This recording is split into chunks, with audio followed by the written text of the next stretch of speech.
any currency. All right, moving on. Back in November 2018, Hassan Ali went on a violent rampage along Melbourne's Bourke Street, fatally stabbing the much-loved owner of Pellegrini's espresso bar, Sisto Malaspina, and knifing two others. Yesterday, Victoria's coroner confirmed what so many of us already knew. Hassan, whose brother was jailed for plotting an attack on Federation Square in 2017, was an Islamist terrorist. According to Justice John Cain, Hassan's actions constituted a premeditated act of terrorism and Islamic State-inspired attack attributable to his adherence to an extremist interpretation of Islam.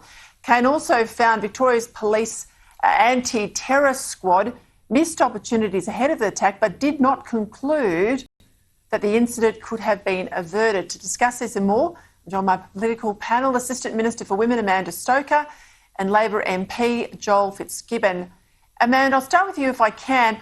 Earlier in the year, the head of ASIO, the Director General, announced that the organisation would replace the term Islamic extremism, instead using religiously motivated violent extremism. Now, how is it that the Victorian coroner can call out the problem, but our domestic spy guy, he can't? You can't fight an enemy that you can't name, surely. Hi, Peter. Thanks for having me on the show. I think it is important we call things as they are, but there's been a lot of fiddling around with the language about the way we talk about extremism in this country.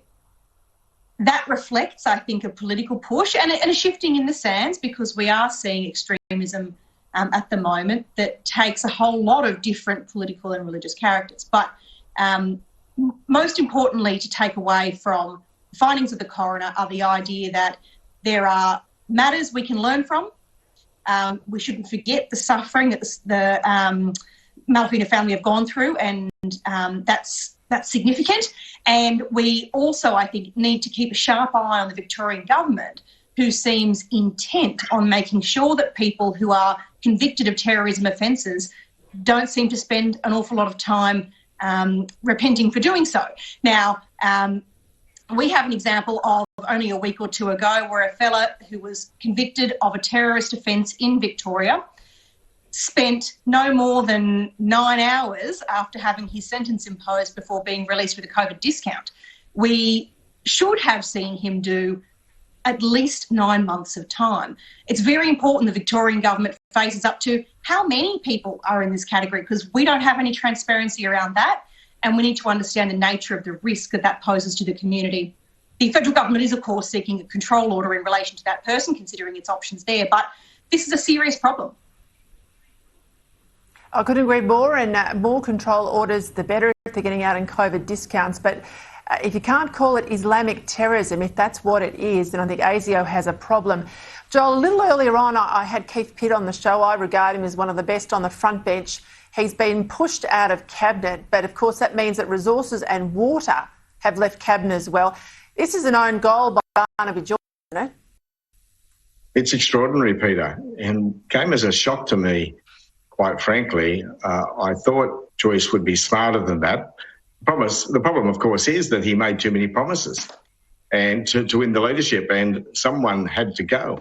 But what people need to understand is that Morrison created this super department which had 3 cabinet ministers, David Littleproud in agriculture, Susan Lee in the environment, and of course Keith Pitt in resources, all sitting at the cabinet table when the important decisions are made. And of course sometimes those portfolios are somewhat in conflict.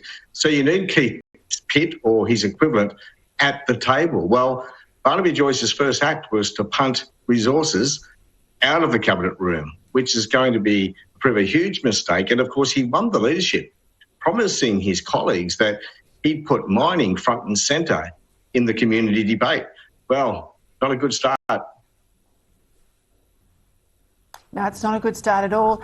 Amanda, you've got responsibility for at least some of the issues in relation to the National Archives, as I understand. I thought more broadly they're in the portfolio, but you'll correct me. They're looking for around $67 million to digitise a whole lot of deteriorating records. And it's over a 7-year period, I might add. How likely is it that they're going to get a reprieve here? I'm optimistic that we'll be able to provide the kind of support that's necessary for the archives to be able to make sure that records that are in danger of perishing are able to be rescued. But it's important that we don't see this in isolation. We need to make sure that the archives is operating as a best in the world operation. We need to make sure that taxpayer money is being used wisely, and we need to make sure that they're doing it in an environment of appropriate, for instance, cybersecurity measures, appropriate technological storage measures, and with appropriate access and timeframes for providing that information to the public.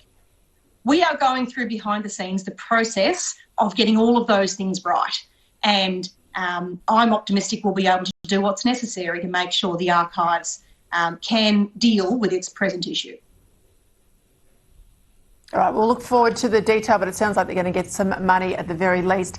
I've got to ask you, Joel, Greens leader Adam Bandt was out there defending the infamous anti-Adani convoy from last election. He says it was a rip snorter. He says it boosted the Greens' vote in Queensland, helped getting Larissa Waters over the line. I don't believe it for a minute. What do you reckon? I'm tempted to describe him as delusional, Peter, but I know better than that. Adam Bandt couldn't possibly believe this to be true.